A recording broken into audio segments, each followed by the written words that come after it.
सुहेल साहब के साथ मिलकर खुदा के कलाम के लिए खुदा के मनसूब में शुक्रगुजारी करें।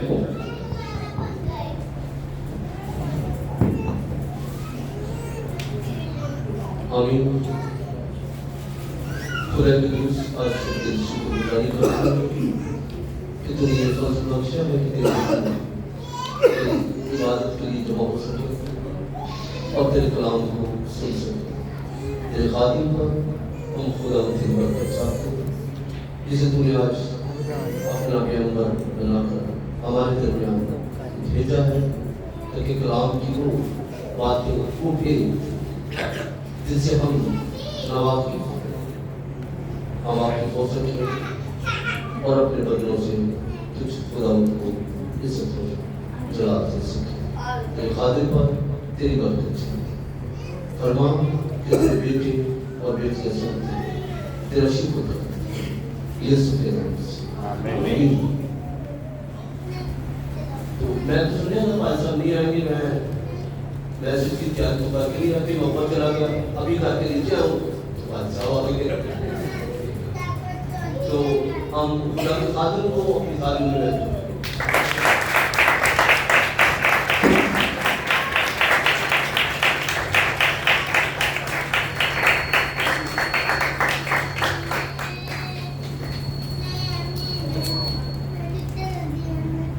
मसीह खुदावंद में मेरे अजीज प्यारे भाइयों, प्यारी बहनों, प्यारे बच्चों,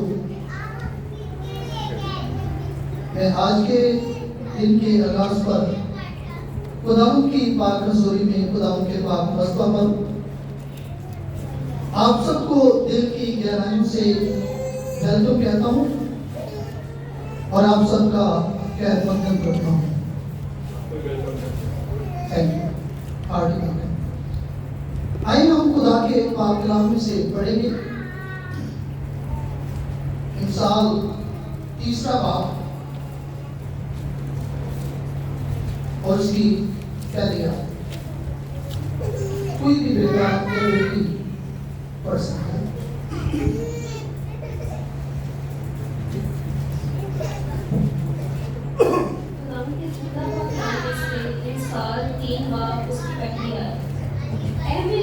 मेरी तालीम को फरामोश ना कर, बल्कि तेरा दिल मेरे हुक्मों को माने।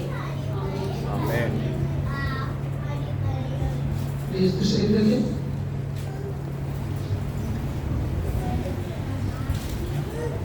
मसीह खुदावंद में मेरे अजीज प्यारे भाइयों, प्यारी बहनों, प्यारे बच्चों, मेरे लिए आज बड़ी खुशी और शादमानी की बात है कि हमारे आसमानी बाप ने मुझे यहाँ पर ये मौका दिया है कि खुदा के पाक कलाम की उन बातों को आप तक पहुँचा सकूँ जो मेरे आसमानी बाप ने अता की है। और दूसरी तरफ मैं समझता हूँ कि हम सबके लिए ये खुशी और शादमानी की बात है कि खुदा उनके मज़बा पर है। अगर खुदा की तरफ से ये मुमकिन ना होता कि हम यहाँ पर जमा हो तो हम कुछ भी नहीं कर सकते। लेकिन आइए हम खुदा के पाक कलाम में आगे बढ़ेंगे। आज जो हम खुदा के पाक कलाम में से सीखेंगे, जानेंगे, इसका इतलाक जो है वो नौजवान बेटियों और बेटों के साथ है और इसमें बहुत सारी जिम्मेदारी जो है वो वालिदैन के ऊपर भी आती है। बच्चों की तरबियत करना, नसीहत करना, उन्हें जिंदगी की उस शायराह पर लेकर आना, इसमें बहुत सारा रोल जो है वो माँ बाप का भी है। खुदा की पाक कलाम में से आज हमने पढ़ा है, ऐ मेरे बेटे मेरी तालीम को फरामोश ना करें। आइए हम इस बात के ऊपर गौर करें कि वो कौन सी तालीम है, कौन सी वो बातें हैं जो हमारा आसमानी बाप मुझसे और नौजवान नस्ल जो है उससे वो सबको रखता है। जब हम खरूज की किताब को पढ़ते हैं तो उसके 20 बाब में जब मूसा नबी कोहे सीना के पहाड़ पर है तो वहां खुदा अपने बंदा मूसा नबी को इस बात को उसके ऊपर इल्जाम करते हैं कि इन लोगों को जमा कर और शरीयत की वो किताब जो खुदा ने अपने बंदा मूसा नबी को दी उसमें से 10 अहकाम जो है उसकी तालीम जो है वो खुदा अपने बंदा मूसा नबी की मार्फत जो है वो उन लोगों तक पहुंचाता है ताकि जो बातें खुदा की तरफ से हैं उन बातों को वो अपनी जिंदगी में सरंजाम दें, उन बातों को अपनी जिंदगी में लाएं ताकि खुदा की मर्जी जो है वो पूरी हो सके। आए हम खुदा के पाक कलाम में से पढ़ सकते हैं खरूज 20 बाब और उसकी 12 आयत।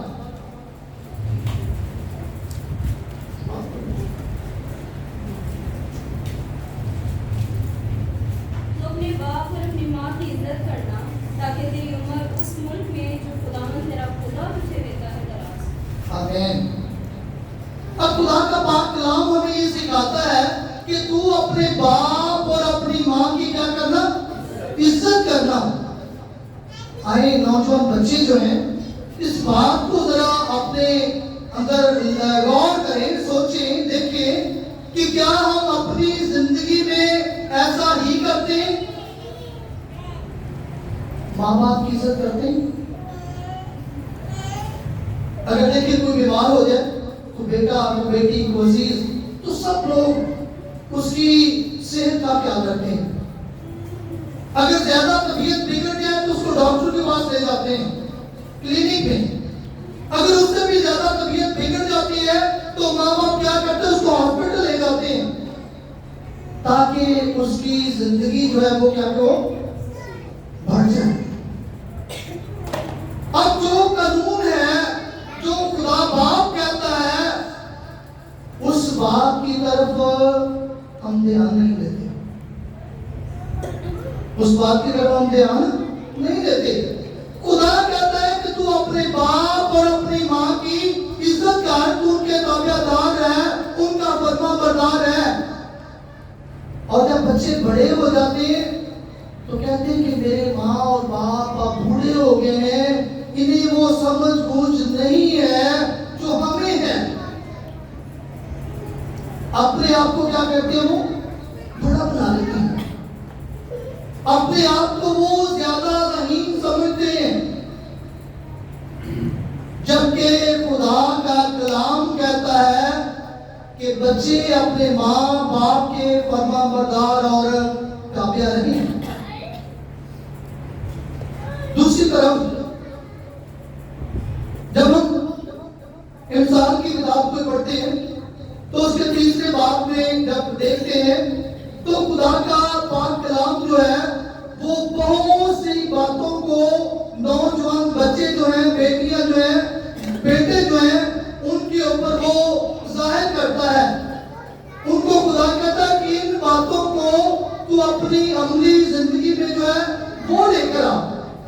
और बच्चे चाहते हैं कि मैं अपनी मर्जी, अपनी सोच, अपने ख्यालात की पैरवी करूं। अब अगर प्रैक्टिकल लाइफ में देखें तो घरों में क्या होता है, बेटे के पास अपना मोबाइल है, बेटी के पास अपना मोबाइल है और वो दोनों मोबाइल में अपने मकसद में जहां उनका ध्यान है वो लगे हुए हैं। बाप आवाज देता है, बेटा इधर आवाज सुनो। माँ आवाज देती है, बेटी इधर आए मेरी बात सुने। कोई पता नहीं। जब तीसरी दफा वो आवाज देते हैं तो तब उन्हें पता चलता है कि मुझे किसी ने आवाज दी है, मुझे पुकारा है। तो कहते हैं हाँ जी। फिर उसके बाद ध्यान मोबाइल में है। खुदा कहता है माँ बाप की इज्जत कर और मैं कहता हूं कि मैंने अपनी मर्जी करनी है। और जब हम खुदा के पाक कलाम में से तीसरा बाब और इसके 6 आयत को पढ़ते हैं। चले मैं पढ़ता हूँ जाता हूँ ताकि ऐसा वक्त को थोड़ा सा हम बचा सकें। तो लिखा है कि तू अपनी ही निगाह में दानिशमंद न बन, तू अपनी ही निगाह में दानिशमंद न बन। तू अपने बाप का अपनी माँ का ताबेदार है, फरमाबरदार है, जो कुछ वो कहते हैं वो कर।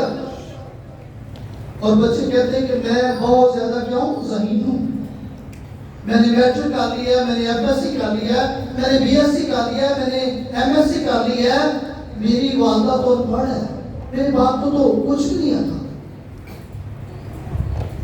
लेकिन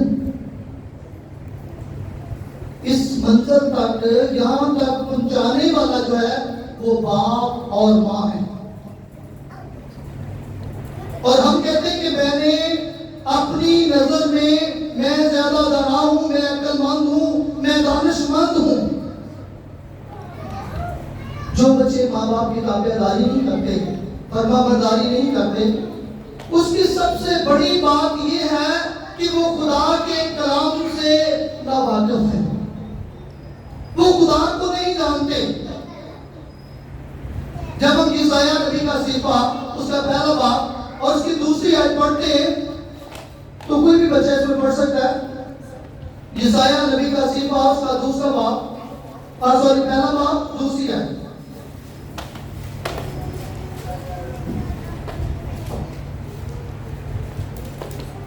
सुन ए आसमान और कान लगाए जमीन कि खुदावंद यूं फरमाता है कि मैंने लड़कों को पाला और पोसा और उन्होंने मुझसे सरकशी की।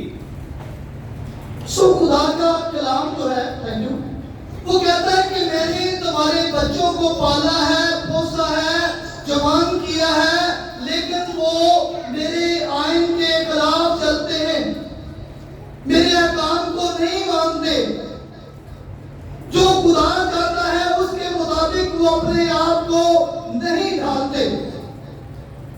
अगली आयत में यूं लिखा है कि बैल अपने मालिक को पहचानता है और गधा अपने साथ की चरनी को। कोई बच्चा अगर अच्छे काम नहीं करता तो हम अक्सर उसे जब कुछ समझते नहीं तो उसको कहते हैं कि आप ये गधा है, ये बात को समझता नहीं है, इसको समझ ही नहीं आती कि इसको करना क्या है। तो खुदा उसकी बाबत कहता है कि गधा जो है वो अपने मालिक की जर्नी को पहचानता है कि मैंने कहां जाना है। बैल जो है वो अपने मालिक को पहचानता है। आप सिटी में रहने वाले लोग हैं, आपको इस बात का शायद तजुर्बा नहीं है। बैल जो है वो अगर बाकी को उसके करीब जाते हैं तो वो उसको मारता है, उसको अपने करीब नहीं आने देता। लेकिन जब उसका मालिक जाता है तो फिर वो उसको नुकसान नहीं देता। लेकिन खुदा कहता है कि जब ये लोग पहचानते हैं तो तुम्हारे लड़के जो हैं वो मुझसे सरकशी करते हैं। नौजवान नस्ल जो है वो खुदा के कलाम की ताबेदार और फरमाबरदार नहीं है। खुदा के पाक कलाम में से जब देखते हैं तो खुदा का मंसूब दाऊद बादशाह जो है वो ये कहता है कि मैंने तेरे कलाम को अपने दिल में रख लिया है ताकि तेरे गुलाम गुनाह ना करूं।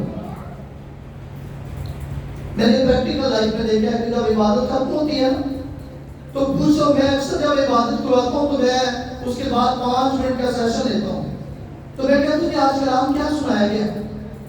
तो मोस्टली बच्चों को, बड़ों को ये पता ही नहीं होता कि आज कलाम हमने क्या सुना है, उसमें किन बातों को जाना है, तो वो अपनी अपनी जिंदगी में कैसे उसको लाएंगे। सो लाजम ये है कि हम खुदा के कलाम को गौर से सुने और उसके लिए अपने बातन को खोलें, ताकि हम भी खुदा के बंदा दाऊद की तरह ये कह सके कि मैंने तेरे कलाम को अपने दिल में रख लिया है ताकि मैं तेरे गुलाम गुनाह ना करूं। बस यीशु में मेरे से तो आए हम खुदा के पाक कलाम में से पढ़ेंगे कि बहुत से कामों को करने के लिए खुदा मना करता है, बहुत सी जगहों पर जाने के लिए खुदा मना करता है। मैं पिछली इबादत में यहाँ खुदा के अजीम खादिम पास्टर सैयद साहब के साथ यहाँ इबादत में मौजूद था, तो बहुत सी बातों उन्होंने हमारी तरबियत के लिए, हमारी नसीहत के लिए, बुत परस्ती की बाबत जो है वो बयान की, लेकिन हम लोग जो है उसकी तरफ मुतवज्जा नहीं होते। इसीलिए हम खुदा की बहुत सारी ब्लेसिंग्स को, खुशी को, शादमानी को हासिल नहीं कर पाते। मसीह यीशु में मेरे से जो इंसाल तीसरा बाब जो है, जब हम उसमें से पढ़ते हैं तो खुदा का कलाम इस बात को बयान करता है कि हम बहुत सी बातें जो है उनको सुनते हैं, सीखते हैं, लेकिन खुदा कहता है कि तुम इनकी तरफ ना जाना, लेकिन हम फिर उन्हीं की तरफ जाते हैं जिसकी तरफ से खुदा हमें मना करता है। इंसान तीसरा बाब 15 आयत में यूं मरकूम है कि तू है मेरे बेटे, तू उनके हमरा ना जाना और उनकी राह से अपने पांवों को रोकना। अगर सच्चाई को देखें, जो बेटियां और बेटे यहाँ पर मौजूद हैं, क्या जब माँ बाप कहते हैं कि ये काम नहीं करना तो ऐसा होता है? अक्सर बच्चे उसको बुरा मनाते हैं, बुरा महसूस करते हैं कि मैं अब जवान हो गया हूँ, मैं सब चीजों को समझता हूँ, लेकिन मेरे माँ बाप जो है वो मुझे डांटते रहते हैं और अपने दिल में बड़ा गुस्सा लाते हैं। और माँ बाप जब उनके ऊपर ये जिम्मेदारी है तो वो बच्चों को भी रोकते हैं, डांटते हैं। और कलामे खुदा में यहाँ तक माँ बाप को इख्तियार दिया गया है कि अगर तू बेटे को छड़ी से मारेगा तो वो मर नहीं जाएगा।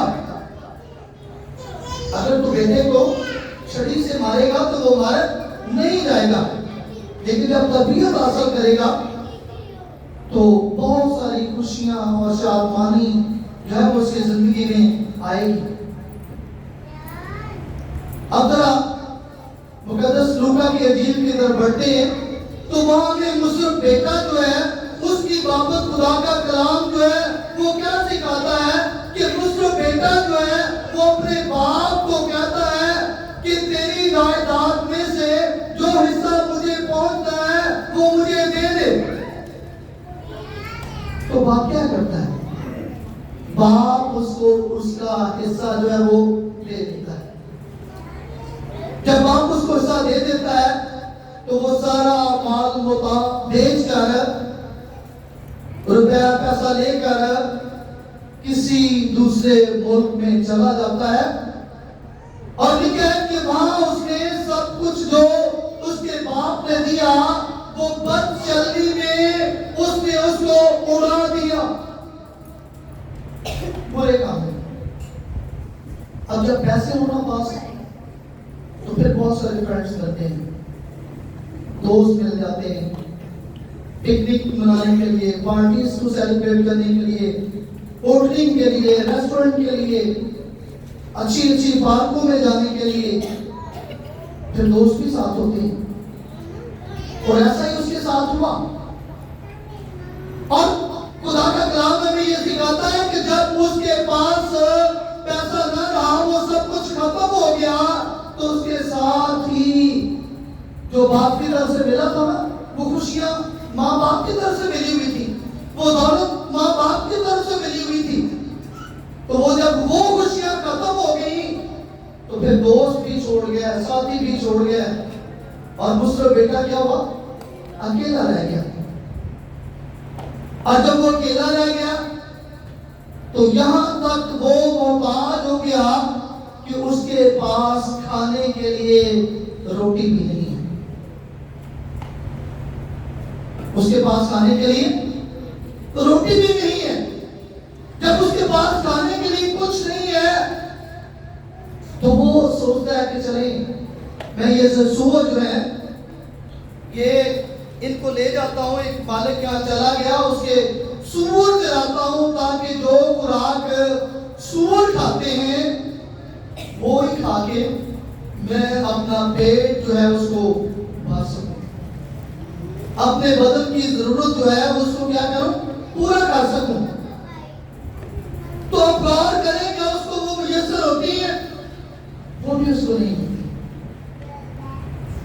तब उसको याद आता है, तब वो कहता है कि मेरे बाप के घर में नौकर जो है वो भी अच्छी खुराक खाते हैं, अच्छा खाना खाते हैं, और मैं यहाँ भूखा मर रहा हूं। ये है बाप की जुदाई, ये है माँ बाप की नाफरमानी का रिजल्ट। कभी कभी मैंने बहुत से बच्चों को रोते चलाते देखा है, और एक बात मैं कहता चलूं कि ये एक ऐसी दौलत है, माँ बाप जो है ये एक ऐसा बड़ा खजाना है। जब ये एक दफा आपके पास से चला गया, दुनिया से चला गया, तो आप जो मर्जी कर ले, आप इस जिंदगी में उन्हें वापस नहीं ला सकते। मैं माँ बाप का अकेला बेटा हूं और मेरी वालदा बड़ी सख्त है। एक दिन मेरी वालदा मेरी छोटी सिस्टर को डांट रही थी और मैं उनके आगे खड़ा हो गया, तो मैंने कहा कि अमीना ना करे, छोड़ दे इसको। वालदा ने मुझे कहा कि पीछे हो जाओ, पंजाबी बोलती थी, उन्हें क्या पीछे हो जाओ, उन्हें क्या तेरी भी बारी आ जाएगा। मैं क्या मेरी ना करो, रहने दो, छोड़ दो। उन्होंने जोरदार थप्पड़ मारे, काम तो लगा। दिन तो ठीक रहा, पर रात को कान की दर्द शुरू हो गई। जब दर्द शुरू हो गई तो मैं क्या मेरे कान को दर्द बड़ी हो रही है। उन्होंने क्या मैं जब किया सी ना, तू इन्हें जोगा नहीं हैगा ते पासे हो जा।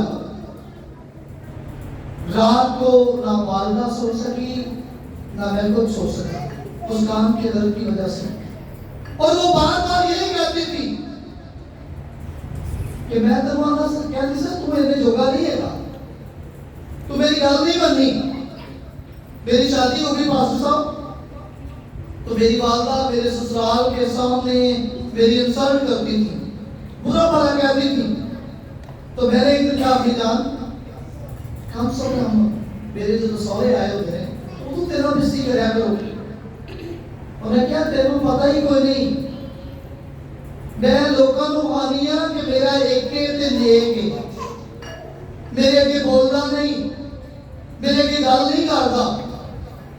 और मेरी 54 साल मेरी उम्र है और मैंने आज तक अपने माँ बाप की नाफरमानी नहीं की। और खुदा ने मुझे बहुत ज्यादा सरफराज किया है, बहुत ज्यादा खुदा ने मुझे सरबलंद किया है। ये बात कहने का मकसद ये है कि ये नौजवान नस्ल जो है ये हमारा मुस्तकबिल है, ये हमारा सरमाया है, ये हमारा असासा है। इसलिए बराए मेहरबानी अपने आप को माँ बाप के ताबेदार और फरमाबरदार बनाएं। अपने आप के ऊपर गौर करें कि मेरे वालिदैन क्या चाहते हैं, मेरा खुदा क्या चाहता है। और वहां मुझसे बेटे की बात कर रहे थे कि जब उसको बाप याद आया तो उसने सब कुछ वहां पर छोड़ दिया। और जब वापस लौटा तो जब बाप को खबर मिली कि मेरा बेटा जो है वो वापस आ गया है, तो बाप ने अपने बाजू जो है वो बेटे के लिए खोल दिया। इसी तरह आज हमारा आसमानी बाप जब हम अपनी जिंदगी को बदलते हैं, अपनी सोच को बदलते हैं, अपने गुनाहों से इतराफ करते हैं, वो आज के वाले अपने बाजू को खोले हुए हैं।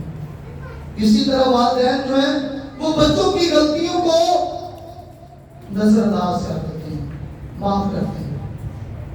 मसीह यीशु में मेरे सीस प्यारे बेटों, प्यारी बहनों, प्यारे बच्चों, आए हम अपनी मर्जी को, अपनी सोच को, अपने ख्यालात को हम तरजीह ना दें, बल्कि वही कुछ करें जो हमारा खुदा चाहता है। अब जरा हम खुदावंद के पाक कलाम में आगे बढ़ेंगे। वास की किताब को जब पढ़ते हैं तो बहुत सी बातें जो है वो नौजवानों की बाबत खुदा का पाक कलाम जो है वो हमें सिखाता है। वाज की किताब उसकी 11 बाब को लेकर आए, उसकी 9 आए। ऐ जवान, जो आजकल हम काम करते हैं, इन कामों को करने के बाद क्या होगा? लिखा है कि जवान तो अपनी जवानी में खुश हो और उसके अय्याम में अपना जी बहला। अपनी जवानी में क्या हो? खुश हो। वैसे ये बात अच्छी लगती है, लेकिन सबको अच्छी लगती है क्योंकि यहाँ पे आजादी मिलती है। लिखा है कि है जवान तो अपनी जवानी के अय्याम में खुश हो, अपनी जवानी के अय्याम में अपना जी बहला और अपने दिल की राहों में और अपनी आंखों की मंजूरी में चल। जो तेरा जी चाहता है वो कर, जो तेरी आंखों को अच्छा लगता है वही कर। अब कुछ बच्चे बड़े खुश हो गए कि पास्टर साहब पहले तो बड़ी बातें कह रहे थे कि जी ऐसे करना है, ऐसे करना है, ऐसे करना है, और अब शायद एंड पे जा रहे हैं तो हमें आजादी मिल रही है। लेकिन इसके आगे जो बात है, लेकिन जिंदगी में याद रखिएगा कि जहां भी लफ्ज लेकिन आ जाता है ना, उसके बाद पिछली बात खत्म हो जाती है, उसकी वैल्यू नहीं रहती, बल्कि उसके बाद जो बात आती है उसकी वैल्यू होती है। फिर आज आयत को दोहराना चाहूंगा। ऐ जवान तो अपनी जवानी में खुश हो और उसके अय्याम में अपना जी बहला और अपने दिल की राहों में और अपनी आंखों की मंजूरी में चल। लेकिन याद रख कि इन सब बातों के लिए खुदा तुझको अदालत में लाएगा। कहाँ लाएगा? गाँव से आया हूँ, कम सुनता हूँ। कहाँ लाएगा? अदालत में लाएगा। अदालत में किसको लाते? किसको लाते? मुल्ज़िम को लाते हैं, मुजरिम को लाते हैं जिसने जुर्म किया होता है। अब खुदा का कलाम कहता है कि जब अपनी मर्जी करेंगे तो ये क्या है? गुनाह है। दवाई पानी सबको आती है,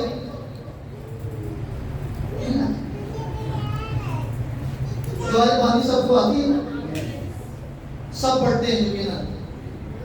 और उसमें क्या कहते हैं कि जैसी तेरी मर्जी आसमान पर पूरी होती है जमीन पर भी हो। किसकी मर्जी? बाप की, खुदा की। आसमान पर उसकी मर्जी को पूरा कौन करते हैं? रिश्तेदार। जमीन पर उसकी मर्जी जो है, हम जो उसके बेटे और बेटियां हैं, हमने पूरा करना है। लेकिन करना क्या चाहते हैं? उसकी मर्जी या अपनी मर्जी? अपनी मर्जी करना चाहते। मैंने फिर इस बात को दोहराना चाहूंगा कि जब मैं ये आज पढ़ रहा था 9 आयत, तो बच्चे बड़ा खुश हो रहे थे, स्माइल थी चेहरों पे। लेकिन जैसे ही लेकिन लफ्ज आया लेकिन, तो उसके बाद वो स्माइल खत्म हो गई। सीएसओ में मेरे सीएस प्यारे भाइयों बहनों अजीज बच्चों, लिखा है कि खुदा तुझको अदालत में लाएगा। बस गम को अपने दिल से दूर कर और बदी को अपने जिस्म से निकाल डाल। गम को क्या कर? बस गम को अपने दिल से और बदी को अपने जिस्म से निकाल डाल, क्योंकि लड़पन और जवानी दोनों बातल है। बचपन कहाँ गया? चला गया। बचपन चला गया जब मामा और पापा फीडर एक बना के देते थे, हमारे कपड़े खुद चेंज करते थे।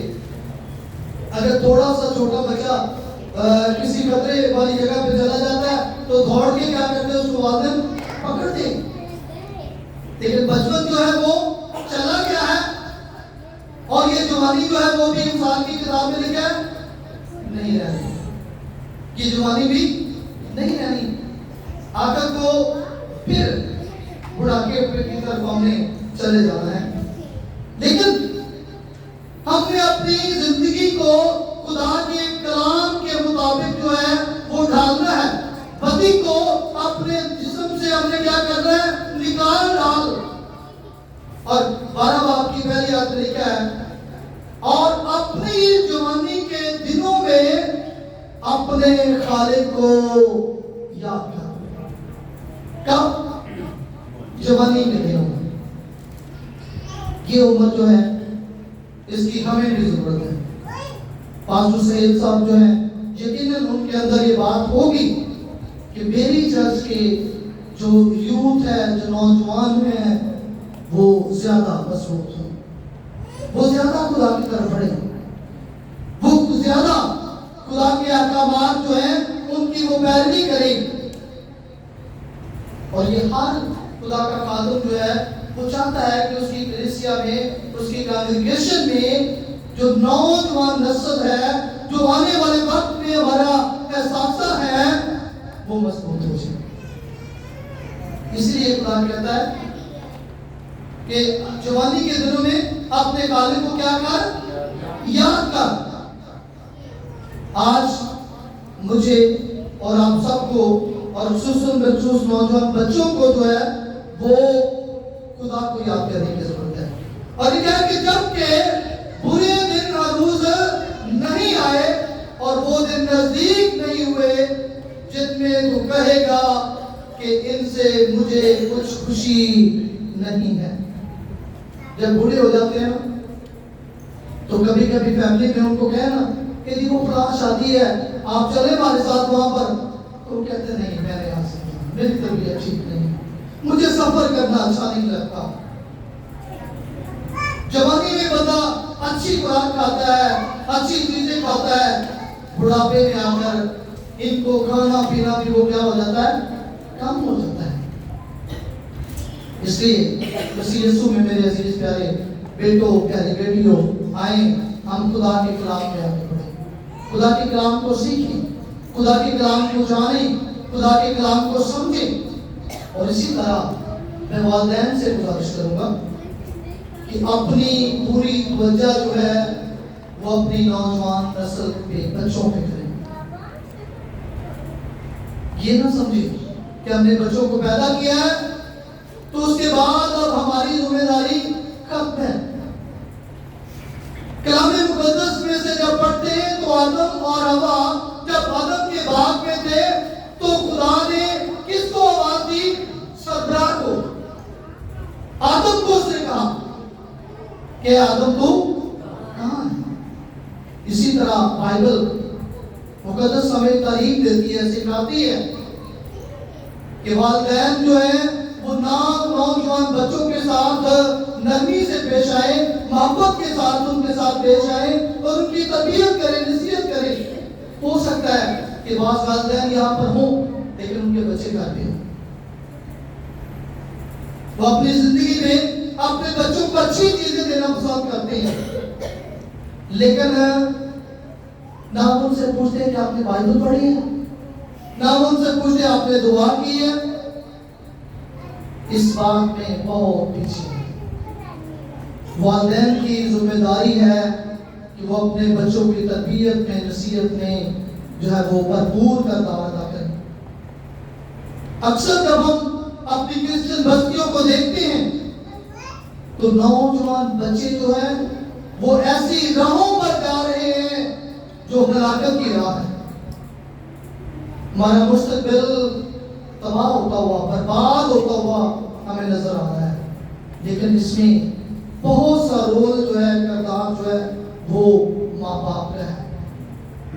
ये नौजवान नस्ल में अक्सर कहता हूँ कि ये हमारे ये रीढ़ की हड्डी जो है इसकी तरह है, ये हमारे जिस्म में ब्लड की तरह है। अगर जिस्म में ब्लड ना हो तो हम जिंदा नहीं रह सकते। अगर ये रीढ़ की हड्डी फ्रैक्चर हो जाए तो इंसान की बॉडी जो है वो बेकार हो जाती है। इसलिए हम मिलकर अपने बच्चों की तरबियत करें। बच्चे जो हैं वो माँ बाप के ताबेदार और फरमाबरदार रहे, ताकि हमें अदालत में ना जाना पड़े, बल्कि हम उस जगह पर जाएं जहाँ खुशी और शाबानी है, जहाँ खुदा का बेटा यीशु आवाज देगा कि ऐ मेरे बाप के मुबारक लोगों, मेरे सीधे हथाओं, उस मिरास को लो जो बनाए आलम से तुम्हारे लिए तैयार की गई है। खुदा आपके साथ हो और आपको बहुत ज्यादा बरकत दे। आमीन।